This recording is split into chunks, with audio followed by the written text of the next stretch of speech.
नमस्कार दोस्तों, स्वागत है आपका आपके परिवार उड़ान में। डियर फ्रेंड्स, जैसा कि हमारे टीम के द्वारा लगातार 60,244 उत्तर प्रदेश पुलिस के लिए एग्जामपुर के द्वारा 15 प्रैक्टिस सेट जो लॉन्च किया गया था री एग्जाम्स के लिए, उस प्रैक्टिस सेट को बिल्कुल फ्री कराया सारा दोस्त। सारी चीज़ों को चेक करके एक एक क्वेश्चंस को बिल्कुल ज़बरदस्त तरीके से कराया जा रहा है। माय डियर फ्रेंड्स, जो आपका पेपर होने वाला है वो आपके जुलाई के लास्ट वीक और अगस्त के फर्स्ट वीक में 100% आप समझ लीजिए कि आपका जो एग्ज़ाम है वो होने वाला है, क्योंकि जो सरकार है पूरी तरीके से एक्शंस में दिख रही है। और मैं बताना चाहूँगा 4 कंपनियां अगर पेपर को कराती तो 100% कि अगस्त के फर्स्ट वीक में पेपर हो जाएगा। और फिर आप कहेंगे कि थोड़ा सा समय मिल जाता तो और तैयारी कर लेते। तो अब थोड़ा सा समय के बारे में नहीं देखना है, सेशन को चालू रखना और ज़बरदस्त तरीके से जी जान लगा देना है। चलिए सेशन को शुरू करते हैं। चलिए दोस्त, सबसे पहले प्रश्न की बात करते हैं। और पहला प्रश्न क्या पूछा गया है कि यूपीएसएसएफ का पूरा नाम बताइए। यूपीएसएसएफ का फुल फॉर्म पूछ रहा है दोस्त। और पहले ही प्रश्न का आंसर आपको बताना है कि पहले प्रश्न का आंसर क्या हो जाएगा। बिल्कुल ज़बरदस्त प्रश्न है और आंसर्स आपके दिए गए हैं कि ज़बरदस्त प्रश्न है कि आंसर्स क्या हो जाएगा। ठीक है, तो ये उत्तर प्रदेश सरकार के द्वारा एक गठित टीम है और इसका नाम क्या हो जाएगा, उत्तर प्रदेश, ठीक है, स्पेशल सिक्योरिटी फोर्स, या आप कह सकते हैं, ठीक है, Uttar Pradesh special security force हो जाएगा। तो आपका क्या हो जाएगा, D option is the correct answer. देखिए बहुत ही जबरदस्त ये कंटेंट होगा दोस्त। और अगर 15 प्रैक्टिस सेट है, 15 प्रैक्टिस सेट को आप करके जाते हैं 50% से ज्यादा पेपर फंसने वाला है। आगे बात करते हैं नेक्स्ट प्रश्न पे दोस्त। अगला प्रश्न है, जबरदस्त प्रश्न है। क्या पूछा गया कि निवेश मित्र मोबाइल एप्लीकेशंस भारत के निम्नलिखित में से किस राज्य की एक पहल है। निवेश मित्र मोबाइल एप्लीकेशंस की बात की जा रही है। जबरदस्त प्रश्न है, तो दूसरे का आंसर्स बताना है। मतलब ये प्रैक्टिस सेट आप कितना जरूरी आप समझ पाएंगे जब पेपर में बैठेंगे तब, इसलिए अभी से जबरदस्त तरीके से कर लीजिएगा। जबरदस्त प्रश्न है और दूसरे का आंसर्स क्या बताना मेरे दोस्त, तो उत्तर प्रदेश हो जाएगा, D option is the correct answer. D option is the correct answer. चलिए अगले प्रश्न पर बात करते हैं मेरे दोस्त। अगला प्रश्न है, जबरदस्त प्रश्न है, आंसर बताना है तीसरे प्रश्न का, जो कि चैप्टर में दिया गया है, सिलेबस में दिया गया है, विमुद्रीकरण। प्रश्न पूछा गया, तीसरा प्रश्न है मेरे दोस्त कि विमुद्रीकरण को निम्नलिखित में से किस नाम से जाना जाता है। विमुद्रीकरण को किस नाम से जाना जाता है आपको बताना है। ठीक है, चलिए तो आंसर तीसरे का बताना है। क्या हो जाएगा भाई, विमुद्रीकरण को हम नोटबंदी के नाम से जानते हैं। 8 नवंबर 2016 आपको याद होगा। तो ये आपका आंसर हो जाएगा, A option is the correct answer. क्या हो जाएगा मेरे दोस्त, A option is the correct answer. आगे बात करते हैं नेक्स्ट प्रश्न पे। चलिए अगला प्रश्न चौथा है, जबरदस्त प्रश्न है मेरे दोस्त। क्या है कि उत्तर प्रदेश में राजस्व संहिता 2006 के अनुसार एक अवधि या एक पट्टे वचनबद्ध या अनुदान के तहत धरित भूमि खंड को निम्नलिखित में से क्या कहा जाता है। तो क्या कहा जाता है आपके उत्तर प्रदेश के, ठीक है, कृषि से उठा लिया इस प्रश्न को, तो धरती कहा जाता है। क्या कहा जाता है, धरती या होल्डिंग करके आएगा। ठीक है, आप समझ पाएंगे क्योंकि इंग्लिश के शब्द यहाँ पर ज़्यादा आसान हो जाते हैं। आगे बात करते हैं नेक्स्ट प्रश्न पे दोस्त। चलिए माय डियर फ्रेंड्स, अगला प्रश्न 5 नंबर प्रश्न की बात की जा रही है, जो कि सोशल नेटवर्किंग आपके चैप्टर में है कि ईमेल में भरोसेमंद स्रोत बनकर दुर्भाग्य भावना, ठीक है, दुर्भाव भावना कारणों के लिए संवेदनशील जानकारी जैसे यूजर नेम, पासवर्ड और क्रेडिट कार्ड विवरण आदि प्राप्त करने का प्रयास क्या कहलाता है। बिल्कुल जबरदस्त प्रश्न है। तो ये क्या कहलाता है, 5वें का आंसर। और ऐसे ही जीके आपके पेपर में आ जाता तो आप कहते हैं कि जीके बाहर से आ गया।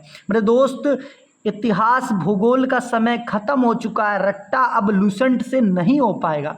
ठीक है, कुछ अच्छी चीज़ें आपको पढ़नी पड़ेंगी। तो D option is the correct answer, यानी फिशिंग हो जाएगा। अगर सब कुछ लूसेंट से हो जाता तो एग्जामपुर के प्रैक्टिस सेट की जरूरत नहीं पड़ती। आगे बात करते हैं नेक्स्ट प्रश्न पे मेरे दोस्त। और जबरदस्त प्रश्न है और इसका आंसर तो 100% आना चाहिए। ठीक है, टका किस देश की मुद्रा है। टका तो ये आपके बांग्लादेश की मुद्रा हो जाएगी। 3 ट्रेनें चलती हैं आपके बांग्लादेश के बीच में, बंधन, मैत्री और मैताली। ठीक है, तो क्या हो जाएगा 6 नंबर का B option is the correct answer. आगे बात करते हैं नेक्स्ट प्रश्न पे। चलिए 7वें प्रश्न को जरा देखिएगा और समझने का प्रयास कीजिएगा मेरे दोस्त। 7वां प्रश्न क्या है, थोड़ा सा 7वें प्रश्न को देखिएगा। क्या है, निम्नलिखित में से कौन सा वाक्य जीएसटी के लिए सही नहीं है? जीएसटी के लिए सही नहीं है और डी ऑप्शन आपको नहीं दिख रहा, बहुत ज़्यादा बड़ा है, तो आंसर से बताना है। इसका आंसर ही जान लीजिए कि पहला हो जाएगा A option is the correct answer. GST एकल प्रशासन के तहत पूरे देश में एक सामान्य कानून और प्रक्रिया है। ठीक है, तो क्या हो जाएगा ए ऑप्शन, ये आपका नहीं होगा। ठीक है, क्योंकि जीएसटी एकल प्रशासन के तहत पूरे देश में एक सामान्य कानून की प्रक्रिया नहीं है। चलिए आगे बात करते हैं अगले प्रश्न पे। चलिए दोस्त, अगला प्रश्न पूछा गया कि निम्नलिखित में से कौन सा बंदरगाह कच्छ गुजरात में स्थित है? कच्छ गुजरात में कौन सा जो बंदरगाह है वो स्थित है? 8वें का आंसर से बताना है। तो ये कांडला बंदरगाह जो है ये आपके कच्छ में स्थित है, जो कि गुजरात के अंदर। ये पंडित दीनदयाल उपाध्याय, इसका नाम अभी चेंज कर दिया गया, पंडित दीनदयाल उपाध्याय के नाम पर कर दिया गया, इसीलिए आपका ये जो है प्रश्न बन रहा है, नहीं तो कोई इसका बनने का कारण और नहीं है। आगे बात करते हैं नेक्स्ट प्रश्न पे। 9वें प्रश्न की बात करते हैं कि हाल ही में श्री अमित शाह ने निम्नलिखित में से किस स्थान पर नेशनल कोऑपरेटिव, ठीक है, national cooperative dairy federations of India, ठीक है, national cooperative dairy federations of India यानी NCDFI के मुख्यालय की आधारशिला रखी है? ये कहाँ पर रखी गई आधारशिला? तो 9 का प्रश्न बताना मेरे दोस्त, D option is the correct answer, यानी गांधीनगर हो जाएगा। अगर प्रश्न सही नहीं जा रहे हैं तो परेशान नहीं होना, इन प्रश्नों को याद कर लीजिए, 50% यहीं से फंस जाएंगे सेम प्रश्न। ठीक है, आगे बात करते हैं नेक्स्ट प्रश्न पे मेरे दोस्त, अगले प्रश्न पर। चलिए 10वां प्रश्न है जो कि करंट अफेयर से, ये भी प्रश्न है। क्या पूछा गया कि निम्नलिखित में से कौन सा पुरस्कार सहकारी और दुग्ध उत्पादन कंपनियों को आगे बढ़ाने और प्रतिस्पर्धा भावना पैदा करने के लिए प्रेरित करने हेतु दिया जाता है? बिल्कुल जबरदस्त प्रश्न है। तो दुग्ध के क्षेत्र में ये दिया जाता है। 10वें के आंसर्स बताना है मेरे दोस्त। तो राष्ट्रीय गोपाल रत्न पुरस्कार, राष्ट्रीय गोपाल रत्न पुरस्कार यानी A option is the correct answer. आगे बात करते हैं नेक्स्ट प्रश्न पे दोस्त। चलिए दोस्त, अब 11वें प्रश्न की बात करते हैं कि केंद्रीय मंत्रिमंडल ने हाल ही में भारत और निम्नलिखित में से किस देश के बीच प्रवासन और गतिशीलता समझौते को मंजूरी दी है? तो ये किसके बीच हुआ है बिल्कुल बताना है। 11वें के आंसर्स मेरे दोस्त क्या हो जाएगा? इटली के बीच में किया गया, यानी B option is the correct answer. My dear friends, अगर 30 मिनट में आपके 75 क्वेश्चंस कराए जा रहे हैं तो आपको चैनल को ज़्यादा से ज़्यादा पढ़ाने का प्रयास कीजिए। ठीक है, चैनल को ज़्यादा से ज़्यादा सब्सक्राइब कीजिए और शेयर कीजिए दोस्त, ताकि हर व्यक्ति के पास ये वीडियो पहुंच सके। सबके पास नहीं होता 499 रुपये, सबके पास 249 रुपये नहीं होता, और होता भी है तो बहुत सारे प्रॉब्लम्स होते हैं इस प्रैक्टिस सेट को मंगाने के लिए। ठीक है, तो उन लोगों को परेशान नहीं होना है। इसके बाद महाकाल का प्रैक्टिस सेट पूरी तरीके से, और इसके बाद अंकित भाटी का जो बुक का प्रैक्टिस सेट है वो भी कराया जाएगा। तो चैनल से आप लोग जुड़ जाइए और सब्सक्राइब कर लीजिए। चलिए आगे बात करते हैं नेक्स्ट प्रश्न पे दोस्त।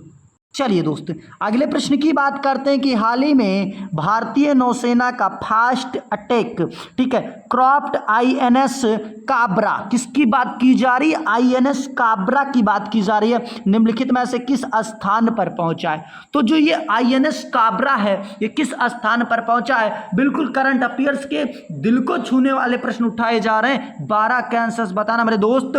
तो कोलंबो श्रीलंका के अंदर पहुंच गया, कोलंबो श्रीलंका के अंदर पहुंच गया। ऐसे ही प्रश्न आपको देखने को मिलेंगे, कोलंबो श्रीलंका। आगे बात करते हैं नेक्स्ट प्रश्न पे दोस्त। चलिए दोस्त, अगले प्रश्न की बात करते हैं कि निम्नलिखित में से कौन खुदाई खिदमतगार, खुदाई खिदमतगार के संस्थापक थे या था? कौन था खुदाई खिदमतगार का संस्थापक? बिल्कुल जबरदस्त प्रश्न, और 13 के आंसर्स बताना मेरे दोस्त। तो क्या हो जाएगा? खान अब्दुल गफ्फार खान, खान अब्दुल गफ्फार खान, यानी A option is the correct answer. आगे बात करते हैं नेक्स्ट प्रश्न पे दोस्त। चलिए दोस्तों, देखिए सबसे पहले मैं एक बात आपको बताना चाहूँगा कि जो एग्जाम्सपुर की आंसर्स की है, यानी अगर आप इस पीडीएफ को मंगाते हैं या इस बुक को मंगाते हैं तो ये चीज़ें देखेंगे कि आंसर्स की में बहुत सारे प्रश्न गलत दिए गए हैं, तो उसको मैं सही तरीके से पढ़ाता हूँ और चीज़ों को सही करके ही दिया जाता है। बट कहीं अगर एक आध क्वेश्चंस गलत होता है तो वो आपके कमेंट बॉक्स को आप जरूर देखिएगा और वहाँ पिन कर दिया जाता है। ठीक है, अगले प्रश्न की बात करते हैं कि निम्नलिखित में से किसने हाल ही में कोच्चि और लक्षद्वीप समूह की सबमरीन ऑप्टिकल फाइबर कनेक्शन का उद्घाटन किया है? ये किसने किया है? कोच्चि और लक्षद्वीप समूह के बीच में सबमरीन एक ऑप्टिकल फाइबर कनेक्शन जोड़ा जा रहा है, उसका उद्घाटन किसने किया? तो 14 का आंसर हो जाएगा आपके Shri Narendra Modi is the correct answer, यानी D option is the correct answer. आगे बात करते हैं नेक्स्ट प्रश्न पे दोस्तों। चलिए दोस्तों, अब 14 प्रश्न के बाद सीधा जो है हिंदी आपका आ गया था, तो हिंदी को हम लास्ट में कराएंगे और जीएस को पहले हम करा देंगे 38 के 38 क्वेश्चन। तो 127 से फिर आपका शुरू है और टोटल 38 क्वेश्चन कराए जाएंगे, तो 38 ये होंगे और 37 आपके क्या हो जाएंगे हिंदी के। टोटल 75 क्वेश्चन कराए जाएंगे और इसके बाद आपका रीजनिंग भी कराया जाएगा दोस्तों। ठीक है, चलिए अगला 127 नंबर प्रश्न को देख लीजिए। आप 27 मान लीजिए, क्या है कि निम्नलिखित में से कौन सी भारत के पूर्वी तट पर स्थित खारे पानी की सबसे बड़ी लैगून झील है? बस केवल लैगून को पकड़ लेना है कि सबसे बड़ी लैगून झील कौन सी होती है। 127 का आंसर बताना मेरे दोस्त, तो क्या हो जाएगा? ठीक है, तो सबसे बड़ी जो लैगून झील है ये उड़ीसा के अंदर स्थित है, चिल्का झील। कौन सी झील हो जाएगी? चिल्का झील हो जाएगी। मतलब आपको कितनी चीजें दे रहा है, एक तो पूर्वी तट दे रहा है, उससे तुम समझ जाओ भाई कि पूर्वी तट पे कौन हो सकती है। ठीक है, तो ये सारी चीजें आपको दी जा रही हैं। आगे बात करते हैं अगले प्रश्न पर, यानी एक 28 नंबर प्रश्न की बात की जा रही है। ठीक है, श्वेत प्रकाश कितने रंगों से मिलकर बना होता है? जबरदस्त प्रश्न है कि श्वेत प्रकाश कितने, तो आप इसको तुरंत कर ले जाएंगे कि 7 रंगों से मिलकर बना होता है, यानी आपका हो जाएगा B option is the correct answer. 128 का हो जाएगा B option is the correct answer. अगला है 129 नंबर प्रश्न कि ग्रेट बैरियर रीफ निम्नलिखित में से किस देश के तट पर स्थित है? किस देश के तट पर स्थित है? चलिए, तो ये 129 का आंसर बताना है भाई, कहां पर है ग्रेट बैरियर रीफ? तो आप कहेंगे Australia is the correct answer, और कल ऑस्ट्रेलिया और भारत का मैच भी है, तो Australia is the correct answer, यानी B option is the correct answer. आगे बात करते हैं नेक्स्ट प्रश्न। चलिए अगले प्रश्न की बात करते हैं। पूछा गया कि निम्नलिखित में से कौन 1946 में भारत की संविधान सभा के अध्यक्ष थे? भारत की संविधान सभा के अध्यक्ष थे 1946 की बात की जा रही है, 1946 में। तो इसका आंसर से बताना मेरे दोस्त कि क्या हो जाएगा। बिल्कुल जबरदस्त प्रश्न है, तो क्या हो जाएगा? ठीक है, 130 नंबर प्रश्न का आंसर से बताना है, तो आंसर हो जाएगा A option, doctor Rajendra Prasad. क्या हो जाएगा? डॉक्टर राजेंद्र प्रसाद हो जाएगा। अगले की बात करते हैं। अगला प्रश्न है कि प्रयाग प्रशस्ति की रचना निम्नलिखित में से किसके द्वारा संस्कृत में की गई थी? तो जो प्रयाग प्रशस्ति है इसकी रचना किसके द्वारा की गई? 131 का आंसर बताना मेरे दोस्त, तो इसकी रचना हरिशेन के द्वारा की गई, यानी D option is the correct answer. आगे बात करते हैं नेक्स्ट प्रश्न पे। 132 नंबर प्रश्न की बात की जा रही है कि अंगूर की खेती, उपज और कटाई को निम्नलिखित में से किस नाम से जाना जाता है? तो क्या हो जाएगा? अंगूर की खेती के अध्ययन को हम क्या कहते हैं? 132 नंबर प्रश्न का viticulture is the correct answer. अच्छा, सेरीकल्चर, रेशम कीट पालन को हम कहते हैं सेरीकल्चर। आगे बात करते हैं। अगला प्रश्न है, जबरदस्त प्रश्न है दोस्त, क्या 133 नंबर है कि ठीक है, बेला डिला की पहाड़ियां बैल के कुबड़ की तरह दिखती हैं। कैसी दिखती हैं? बैल के कुबड़ की तरह दिखती हैं। पहाड़ियों की यह श्रृंखला भारत के निम्नलिखित में से किस राज्य में स्थित है? तो जो ये बैल के कुबड़ की जैसी बेला डिला पहाड़ियां, ये कहां पर स्थित है? 133 का आंसर बताना मेरे दोस्त, तो आंसर क्या हो जाएगा? D option is the correct answer, यानी छत्तीसगढ़ के अंदर सिचुएटेड हैं, यानी स्थित हैं। आगे बात करते हैं नेक्स्ट प्रश्न पे। 134 की बात की जा रही है। पूछा गया निम्नलिखित में से किसके द्वारा निर्मित समुद्र के एक संकीर्ण चैनल द्वारा श्रीलंका और भारत से अलग होता है?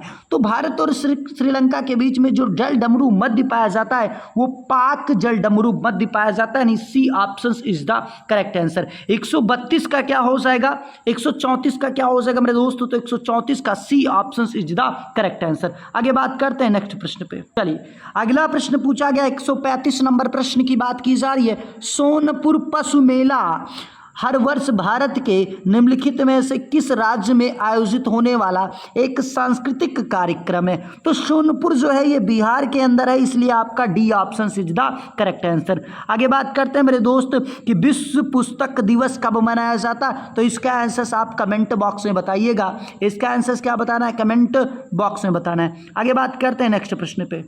चलिए दोस्त अगले प्रश्न की बात की जा रही है कि निम्नलिखित में से किस राज्य के कुछ हिस्सों में 400 साल पहले नहर सिंचाई की एक स्थानीय प्रणाली विकसित हुई थी जिसे कुल्हा कहा जाता है? जिसे कुल्हा कहा जाता है। जबरदस्त प्रश्न है और 137 का आंसर बता देना। तो B option is the correct answer, Himachal Pradesh हो जाएगा। पेपर में भी ऐसे मिलता है, एक साथ 38 के 38 प्रश्न नहीं मिलते, अलग अलग मिलते हैं। तो 14 प्रश्न तक जीएस था, उसके बाद हिंदी चालू हुआ था, लेकिन हमको पहले जीएस कराना 38 में 38 तो पूरा ठीक है। फिर आपका 100 कितने से शुरू हो गया था, ठीक है। चलिए आगे बात करते हैं नेक्स्ट प्रश्न पे दोस्तों। चलिए अगले प्रश्न की बात की जा रही कि भारत में जनगणना संगठन के लिए सर्वोच्च पद कौन सा होता है? अगर जनगणना संगठन की बात करें तो उसमें सबसे बड़ा पद किसका होता है? 138 का आंसर बताना मेरे दोस्त, और 138 का आंसर क्या हो जाएगा? C option is the correct answer, जो आपके महा रजिस्ट्रार और जनगणना आयुक्त होते हैं। आगे बात करते हैं नेक्स्ट प्रश्न पे।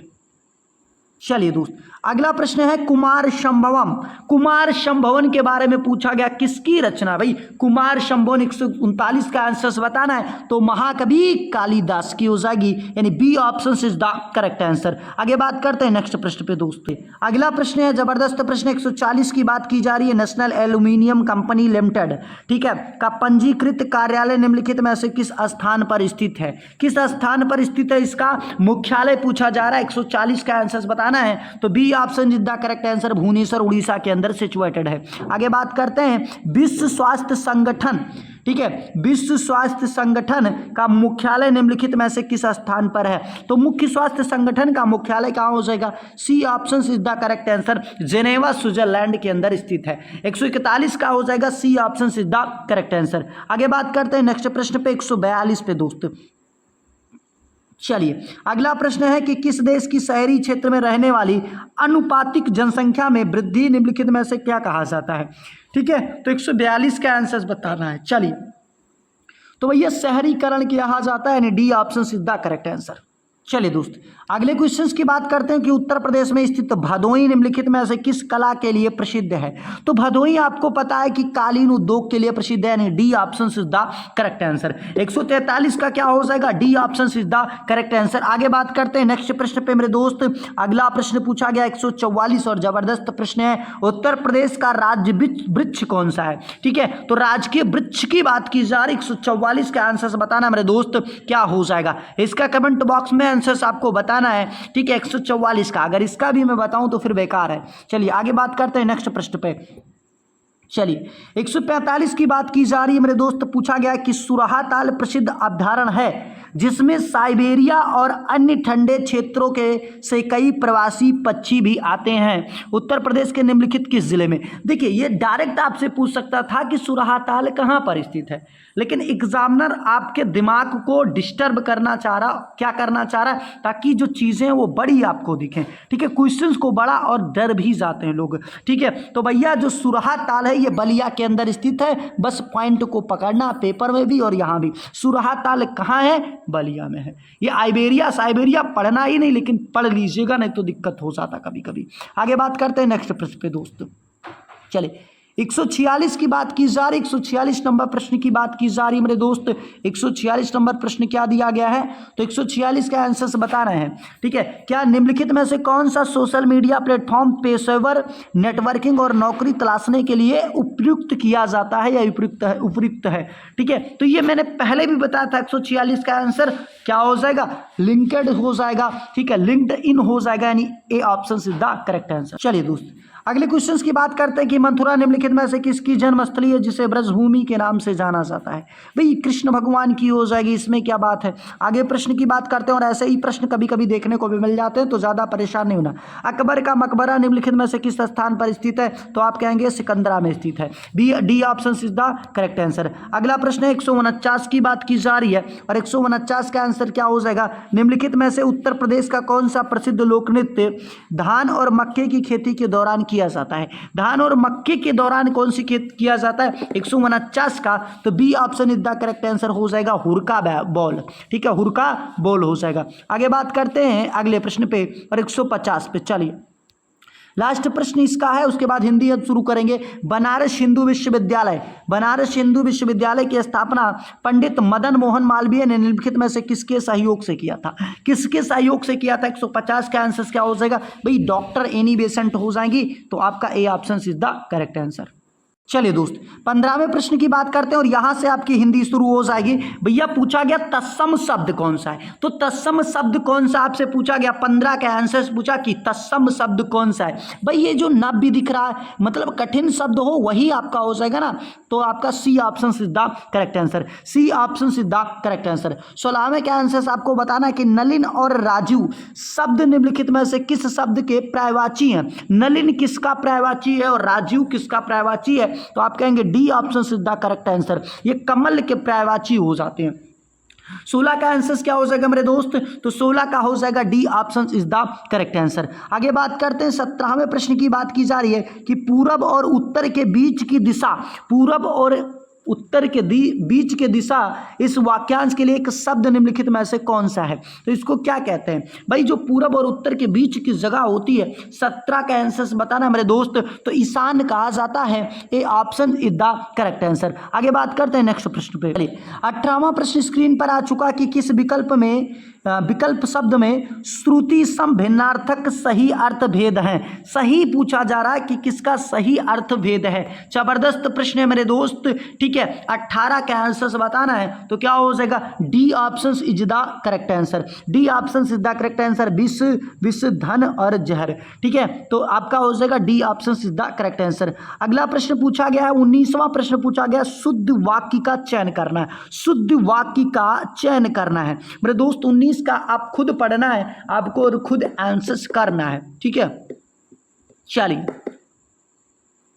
तो आपका क्या हो जाएगा B option is the correct answer. दीन दुर्बलों का प्यार करना मानवता है। ठीक है, तो क्या हो जाएगा B option is the correct answer. आगे बात करते हैं अगले प्रश्न पे। ठीक है, 20 नंबर प्रश्न की बात की जा रही है। पुल्लिंग शब्द को आपको पहचानना है। ठीक है, पुल्लिंग शब्द इसमें कौन सा है। प्राधीनता स्वीकार नहीं करनी चाहिए। ठीक है, अजमायन, मुद्रिका या बिहार। जबरदस्त प्रश्न है मेरे दोस्त और 20 का आंसर आप कर चुके होंगे। बिहार तो राज है और बिहार राजा है, तो इसलिए D option is the correct answer. अगला प्रश्न है मेरे दोस्त पूछा गया 21 का आंसर बताना निम्नलिखित में से किस शब्द का प्रयोग एक वचन में होता है, तो आप कहोगे सोना इज द करेक्ट आंसर। क्योंकि जितने भी मैटेरियल नाउन होते हैं वो सारे के सारे क्या हो जाते हैं एक वचन हो जाते हैं। ठीक है, यह आप समझ सकते हैं। चलिए आगे बात करते हैं अगले प्रश्न पे दोस्त। चलिए 22 नंबर प्रश्न की बात की जा रही। पूछा गया कि हे ईश्वर दया करो। रेखांकित में जो ये हे ईश्वर है ये कौन सा कारक है। कारक की बात की जा रही। 8 प्रकार के कारक होते हैं। 22 का आंसर मेरे दोस्त बताना है, तो क्या हो जाएगा संबोधन कारक हो जाएगा। A option is the correct answer. आगे बात करते हैं 23 नंबर प्रश्न की मेरे दोस्त की। तद्भव शब्द चुनना है आपको। जलधि, शांति, ताप और काज। कार्य का ही तो काज होता है, तो D option is the correct answer. D option is the correct answer. 24 का आंसर बताना है अभिभाषण में शब्द में कौन सा उपसर्ग है। अभिभाषण शब्द में कौन सा उपसर्ग है। बिल्कुल जबरदस्त प्रश्न है और 24 का आंसर बताना मेरे भाई, तो क्या हो जाएगा अभी हो जाएगा। C option is the correct answer. आगे बात करते हैं नेक्स्ट प्रश्न पे। चलिए अगला प्रश्न पूछा गया मेरे दोस्त 25 नंबर प्रश्न की बात की जा रही। रक्त रंजित शब्द में कौन सा समास है। रक्त रंजित शब्द में कौन सा समास है। 25 का आंसर बताना मेरे दोस्त और 25 का आंसर क्या हो जाएगा, तो आप कहेंगे कि 25 का आंसर ए ऑप्शन सीधा करेक्ट आंसर यानी तत्पुरुष समास हो जाएगा। 26 का आंसर पूछा गया क्यों, कब, कौन से सर्वनाम के उदाहरण हैं। ये किसके उदाहरण है। क्यों, कब, कौन। बिल्कुल जबरदस्त प्रश्न है और आंसर्स बताना है दोस्त, ठीक है। 26 का आंसर्स बताना है कि क्या हो जाएगा, तो 26 का हो जाएगा प्रश्नवाचक सर्वनाम, ठीक है। मदिरालय का संधि विच्छेद बताना है तो मदिरा प्लस आलय हो जाएगा, मदिरा प्लस आलय हो जाएगा, ठीक है। मंदिरालय, ठीक है, मंदिरालय का पूछा गया, मंदिरालय, ठीक है। तो मदिरा प्लस आलय होगा या मंदिर प्लस आलय होगा। 27 के आंसर बताना मेरे दोस्त, तो मदिरा प्लस आलय हो जाएगा, डी ऑप्शन सीधा करेक्ट आंसर। आगे बात करते हैं अगले प्रश्न पे, ठीक है। चलिए अगला प्रश्न है कि अवतरण चिन्ह को और किस नाम से जाना जाता है। अवतरण चिन्ह को 28 का आंसर है तो डी ऑप्शन उद्धरण चिन्ह के नाम से जाना जाता है। सतसई शब्द में किस प्रकार का संख्या बोधक विशेषण का प्रयोग किया गया है, ठीक है। सतसई में बताया जा रहा है तो 29 का आंसर बताना मेरे दोस्त, ए ऑप्शन हो जाएगा गणनावाचक है, गणनावाचक है। आगे बात करते हैं अगले प्रश्न पे। चलिए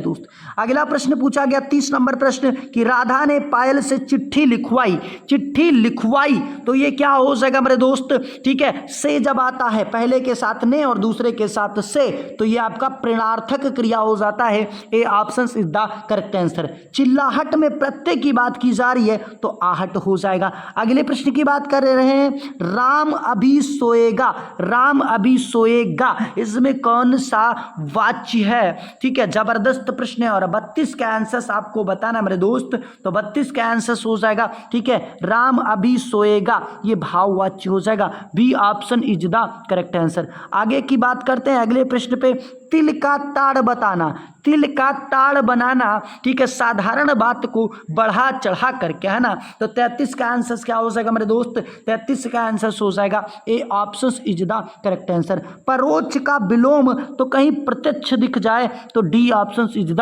करेक्ट आंसर। आगे बात करते हैं अगले प्रश्न पे 35 पे, ठीक है। पूछा गया चमड़ी जाए पर दमड़ी ना जाए, ठीक है। इसका आंसर बताना है कि चमड़ी जाए पर दमड़ी ना जाए। 35 का answer C option is the correct answer, अत्यधिक कंजूस होना। क्रोध का अस्थाई भाव पूछा है तो रौद्र हो जाएगा। बिल्कुल आपको भी रट चुके होंगे ये प्रश्न। आगे बात करते हैं नेक्स्ट प्रश्न पे। चलिए अगले प्रश्न की बात की जा रही कि सोरठा के द्वितीय और चतुर्थ चरण में कितनी कितनी मात्राएं होती हैं। द्वितीय और चतुर्थ चरण की बात की जा रही है। 37 का आंसर बताना मेरे दोस्त, तो 37 का आंसर हो जाएगा, B option is the correct answer. पहले और तीसरे में 11 और दूसरे और चौथे में 13 मात्राएं। अगला है कि 38वें प्रश्न के आंसर बताना है, इनमें से किस अलंकार में समान धर्म का होना अनिवार्य है। समान धर्म का होना अनिवार्य है, 38 का आंसर बताना मेरे दोस्त, तो सी ऑप्शन सीधा करेक्ट आंसर उपमा अलंकार हो जाएगा। आगे बात करते हैं 39 नंबर, ठीक है। निम्नलिखित में से भाग शब्द का अनेकार्थी शब्द किस विकल्प में नहीं है, किस विकल्प में नहीं है, तो ये भाग का जो है क्या नहीं होता। 39 का आंसर बताना मेरे दोस्त, और 39 का आंसर क्या हो जाएगा, आप कहेंगे सी ऑप्शन हो जाएगा, क्या हो जाएगा, बिल्कुल 39 का आंसर आपको बताना है मेरे दोस्त कमेंट बॉक्स में। आगे बात करते हैं नेक्स्ट प्रश्न पे। चलिए अगला प्रश्न पूछा गया कि वह बाजार जा चुका है, इस वाक्य में काल को पहचानना है। वह बाजार जा चुका है, जबरदस्त प्रश्न है मेरे दोस्त, ठीक है। चलिए तो दोस्त इसका आंसर बताना है कि वह बाजार जा चुका है। 40 का आंसर बताना है तो हो जाएगा आपका आसन्न भूतकाल। जब चुका है, चुकी है, ये तो है आ जाए ना, तो ये आसन्न भूतकाल या पूर्ण वर्तमान काल आप समझ सकते हैं, या पूर्ण वर्तमान काल हो सकता है या आसन्न भूतकाल। आगे बात करते हैं नेक्स्ट पे। अगले प्रश्न की बात की जा रही है कि जो मीराबाई थी ये किसकी शिष्य थी। देखिए गद्यांश के क्वेश्चंस आपके छोड़े गए हैं, तो मीराबाई किसकी शिष्य थी। 46 नंबर प्रश्न की बात की जा रही मेरे दोस्त। 46 का आंसर क्या हो जाएगा, तो 46 का आंसर हो जाएगा बी ऑप्शन सिद्धार्थ रैदास की। 47 प्रश्न की बात की जा रही, निम्नलिखित में से पश्चिमी हिंदी से संबंध रखती है। पश्चिमी हिंदी से कौन सी, ठीक है, जो है वो संबंध रखती है, तो बी ऑप्शन सिद्धार्थ करेक्ट आंसर। जो बांगरू है ये पश्चिमी हिंदी से संबंध रखती है, 47 का आंसर बी हो जाएगा। अगला प्रश्न है 48 नंबर, ठीक है। नहीं कौन से प्रकार का रीतवाचक विशेषण है, तो भाई नहीं का मतलब निषेधवाचक विशेषण हो जाएगा। आगे बात करते हैं नेक्स्ट प्रश्न पे दोस्त। चलिए 49 नंबर प्रश्न की बात की जा रही है, समुद्र शब्द का पर्यायवाची कौन सा है? तो समुद्र शब्द का पर्यायवाची जो हो जाएगा वो रत्नाकर हो जाएगा, यानी C option is the correct answer. 50 की बात की जा रही, मेघ मेघ मेघ मेघ का श्रुति भिन्नार्थक शब्द निम्न में से कौन सा है? चलिए मेघ मेघ का बताना है, मेघ मेघ होना चाहिए, ठीक है। 50 का आंसर बताना है मेरे दोस्त, और 50 का हो जाएगा, ठीक है, बादल और यज्ञ, D option is the correct answer. आगे बात करते हैं अगले प्रश्न पे, ठीक है। स्त्री जो अभिनय करती है भाई अभिनेत्री कहलाएगी। मानसरोवर किसकी रचना है? तो इसको कमेंट बॉक्स में बताना है, इसको कमेंट बॉक्स में बताना है। तो आज के लिए इतना ही। अगर चैनल पर नए हैं तो चैनल को सब्सक्राइब कर लीजिएगा और बेल आइकन को ऑन कर लीजिए। मेरे दोस्त टेलीग्राम ग्रुप आप हिंदी में सर्च कर सकते हैं, उड़ान सफलता की ओर, उससे जुड़ जाइए, फिर आपका जो पीडीएफ है वहीं डाला जाएगा, जहां से आपको पीडीएफ मिल जाया करेंगे। तो आज के लिए इतना ही। जय हिंद, जय भारत।